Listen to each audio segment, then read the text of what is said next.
It's been the most difficult year of my life. It also marks 10 years of me being a YouTuber. This year, people said that my career is over after the latent controversy, after the court case. But what people fail to understand is that it's very difficult to survive in the content creation industry for as long as 10 years. And what people also don't understand is that there's some skills that you pick up in this industry that can be applied onto any other industry. I run businesses outside of content creation as well. Monk Entertainment, Level Supermind, Skill House. In the last 10 years, we've created more than 400 jobs for India. If I don't have content creation as an option tomorrow, I have other businesses I could lean on. In today's video, I'm going to open up about a lot of things that I've not opened about this year especially. I hope that young professionals, people in their 20s, young entrepreneurs, young content creators pick up a hoard of notes from today's video, because in my eyes, this is the most important evergreen career lessons that I learned in order to scale a business ecosystem of more than 100 crores. I hope that you gain maximum value from today's video, but it's also going to be one of my most heartfelt videos till date. So let's begin. This entire video is divided into 4 pillars that we have relied on constantly since age 22 that apply to students and professionals from every possible industry. Chapter 1 is also related to one of the biggest career mistakes I ever made. Look at this room around. The theme here is team-oriented. The mistake was that in my first couple of years of my career, I knew I needed a big team in order to grow towards the vision I had. I wanted to create a family environment in my offices. Now, this helped us initially. It helped keep our core teammates happy. But the mistake was that when you openly say that you have a family culture in office, it prevents the growth of individuals. A business or a team is only going to grow when the individuals grow themselves on their own journeys. The game should always be about creating a sports-based culture within any growth-oriented organization. Run it like a sports team. Encourage each other, and most importantly, call out each other's bullshit. One of the biggest career skills I learned was the way to hire correctly. The rule is that you need to have clarity when it comes to the position you want to hire for. But at the same time, in the long term, you need all your teammates to fit into a similar kind of vibe. What we decided across the organizations was based on sports. My favorite sports person is Virat Kohli. And the core of his being is optimism, positive thinking, going for it. In the age where optimism sometimes is criticized as being toxic positivity, I actually think that the growth of most organizations happens because of this sense of optimism that runs throughout the organization. That's pillar number 1 when it comes to sports mentality. Create positivity in the environment through teammates. Now, I understand not everyone wants to be a business professional in the long term. If you're a student or if you're targeting a corporate career, I assure you this one skill, being kind of almost fakely optimistic, can get you a better job, can get you that promotion, can actually help you move forward, because the first step when it comes to growth is actually looking at a situation from a solution-oriented mindset and looking at a long-term phase as an opportunity for growth, no matter how bad things get. Next, keep earning your place. Even if you're a leader, even if you're a veteran, the game is to constantly ensure that you're adding value to the team by growing on an individual level, by challenging yourself at every phase of your career. That's the kind of culture you want to set in an organizational infrastructure as well. Do not think that your past wins qualify you to still get a place in the starting 11 of a team. If you want to just sustain your career, you've still got to grow. But if you want to grow your career, you have to go beyond the improvements you made in the previous years as well. A great time period to do this is through your 20s, because your physical energy levels are through the roof. Perceive your career like an intellectual athlete's career. Here, your tool isn't your body, your tool is your mind, but you've got to train it, you've got to refuel it, and you've got to soak up knowledge from everyone that you can soak it up from. Think of almost any team that won a World Cup or a really iconic championship. It's always been a combination of experience and youth. And in an era where Gen Zs constantly get criticized for their professional prowess, I think that it's an evergreen problem. We have the same narrative that, hey, the younger generation doesn't know what they're doing. But the truth is, if the team's too young, you'll be very creative and very energetic, but slightly unstable. And if the team is too old, you are not going to figure out how to keep your audience or your customer entertained. Every great team is a combination of youth with experience.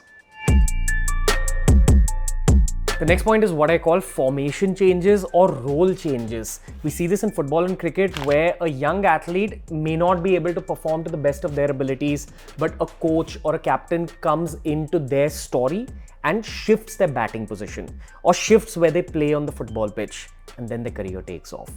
For young, hardworking, promising professionals, very often it's a mentor or it's the presence of great leadership that actually shapes up their career in the long term.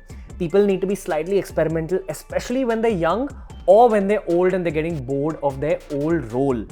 Time causes change. If you're a young professional, go seek inputs, and if you're an older professional, help the young professionals find their new position if you feel that they're not living up to their potential. The skill of game taping is something every professional can learn about from the world of athletes. When a high potential athlete wants to improve in the long term, wants to create an everlasting legacy, they get into a habit of constantly reviewing their actual games and the mistakes they made, as well as their own positives. In the process of being relentless, you are going to make mistakes, but you need to have protocols right after you make mistakes.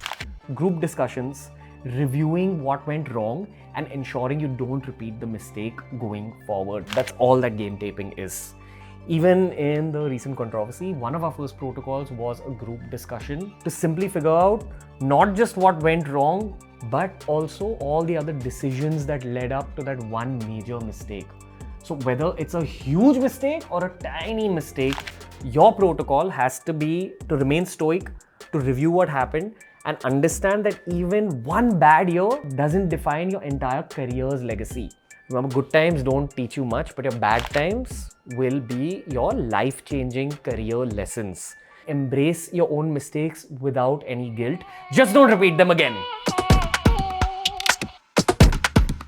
Sport is the first pillar that all my organizations are built upon, but the second very crucial pillar is everything we learned from the military veterans who appeared on TRS. You see this? Your thought processes and your work processes need to have this kind of fabric of thought. In the long term, you're paid for how often and with how much consistency you can deliver results, and that only happens through military style systems and processes. Here's what I mean by that. Ownership mentality, also related to the skill of delegation. This is what a lot of young entrepreneurs struggle with. And ownership mentality is what a lot of young professionals struggle with. Often, if you're asking yourself why you aren't getting a promotion, or as a business owner, if you're asking yourself why your business isn't growing, it boils down to the same ownership mentality concept. When we began as young entrepreneurs, we were very, very focused on our first 15 or so hires over the 2-year period. We'd only hire if we had lots of clarity, if they fit our sports mentality vibe, and if we felt like these 15 people, all of them are leaders. Remember, if you're a business owner, only hire people that you'd be happy to work for. And as someone who's looking for a job, only work for people you inherently have respect for. That's what creates healthy team environments. And the teams that run more like a military organization and less like a corporate organization or just a startup are the ones that actually flourish in the professional world. And if you're a young professional, know that leadership is a skill that you can learn, but it begins with a sense of ownership mindset. That's how you fetch the fastest promotions for your own career. If you've joined an organization, you've got to treat it like your own baby. Work like that, you will get noticed by your seniors. And if you're in an organization that doesn't promote promotions because of ownership culture, switch your organization. As for business owners, you've got to be a coach to your early team members. Your core team has to simply receive a bit of feedback if they make a mistake, but you've got to give them room to make mistakes so that they groom themselves into being leaders. The best organizations are built out of people who are built within the organization. That's what Zomato's followed. That's what our organization has followed. And most big tech startups in the world, up to a certain point, allow the initial set of hires to become the pillars of the organization. Often in media industries, people only notice the glamour aspect of it, the shiny highlights showcased on Instagram.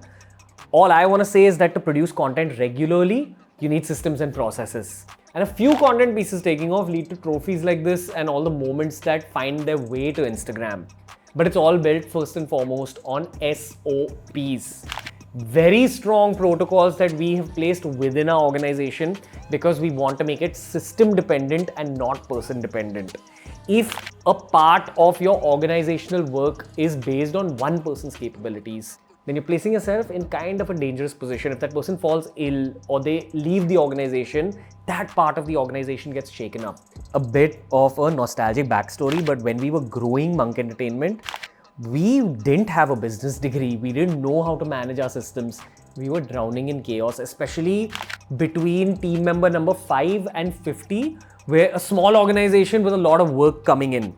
At the time, HR was using spreadsheets. The finance department was using another tool. The sales department was using another set of softwares. It was very confusing.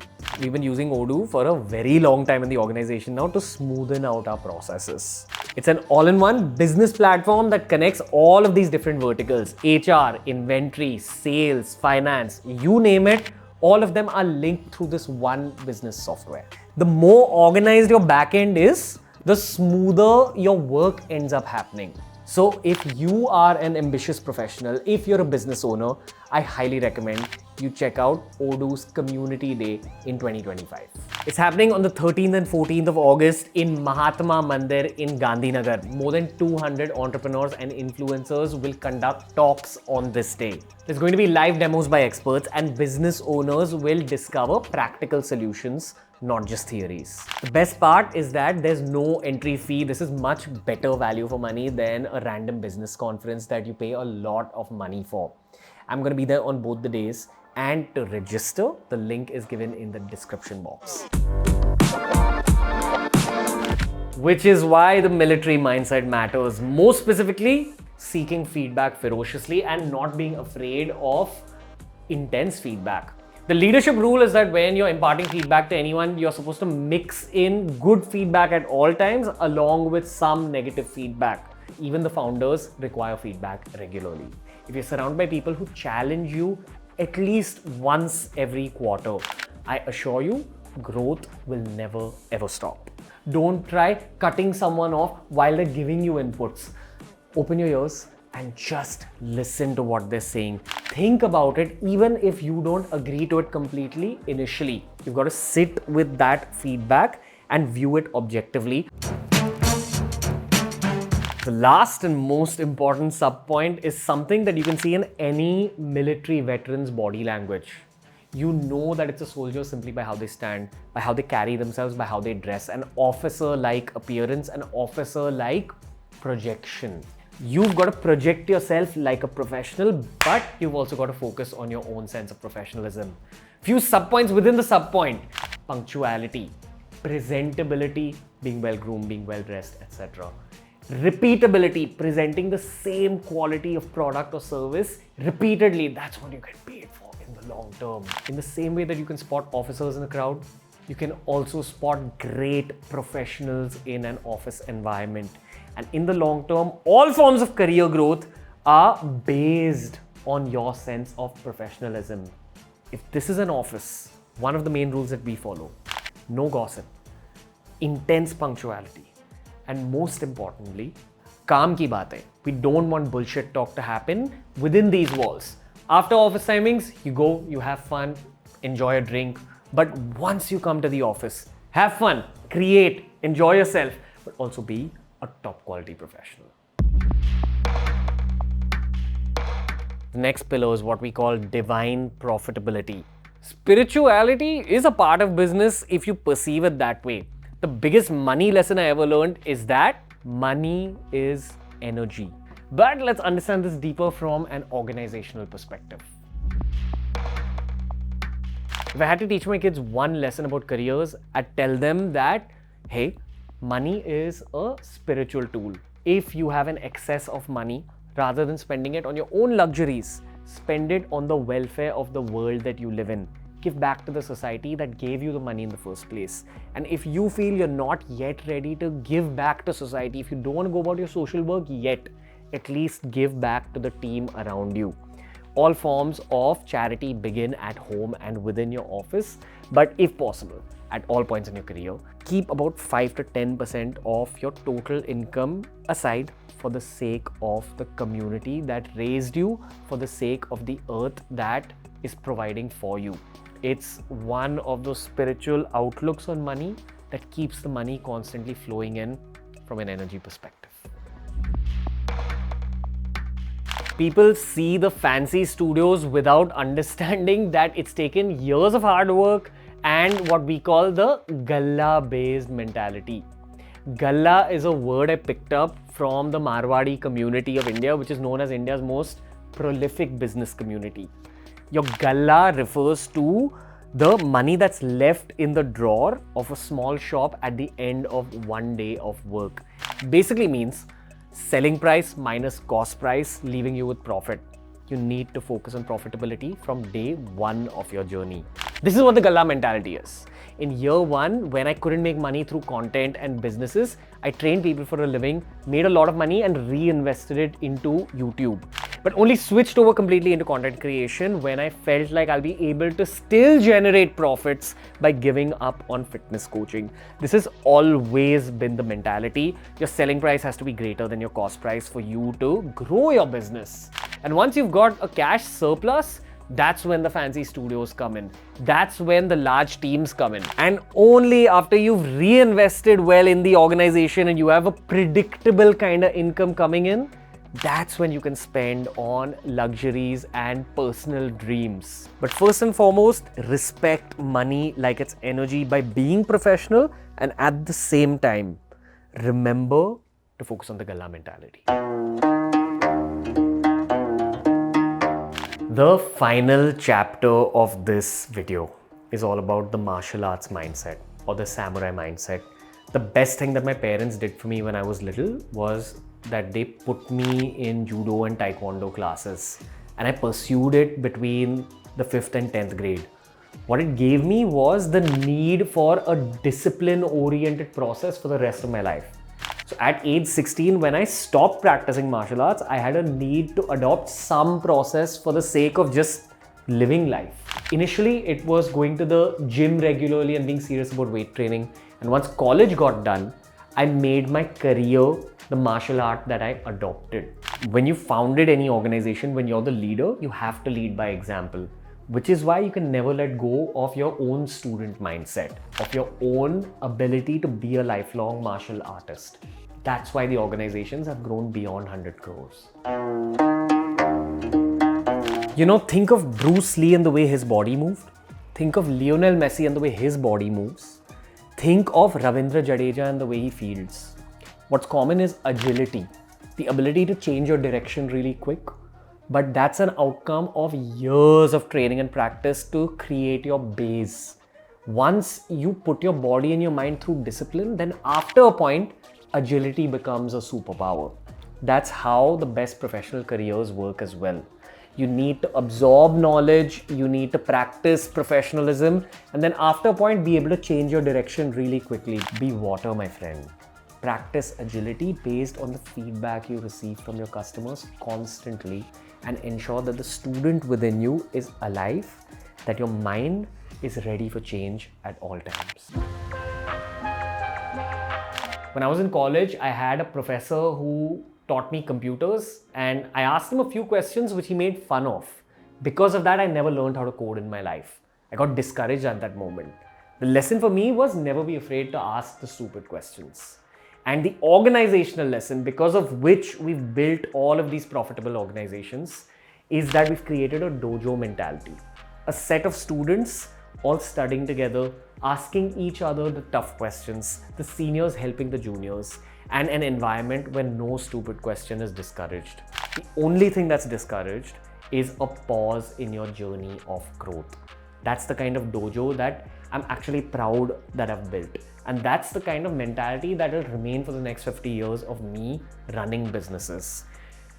It's easy to sit back in your chair and think that, hey, that person's career is over and oh my God, what are they going to do next? It's very difficult to stick to the game, to stay in the battlefield, and to rely on your own skill set and sense of self-belief to propel you forward. I look at this whole difficult chapter of my life simply as a speed breaker because I have that much belief in myself, my skill set, and the work ethic that I've built over the years. I have this kind of belief, this kind of faith in my own team members, and most importantly, I have belief and faith in systems and processes as well. If your pillars of thinking are right, life and careers take care of themselves. I hope you enjoyed today's video. It was kind of personal. I will be talking a lot more about everything that's happened this year very soon. Just wanted to process all of it, but what I assure you is that content on this channel will be like old school BeerBiceps, and it's only built to add value to your life because yes, we've built out dojos in our organization, but this channel needs to become a dojo for the sake of every single community member we have on BeerBiceps. Thank you for all your support, guys. Lots more coming your way, and make sure you check out the description box for a lot more value. Thank you for listening in.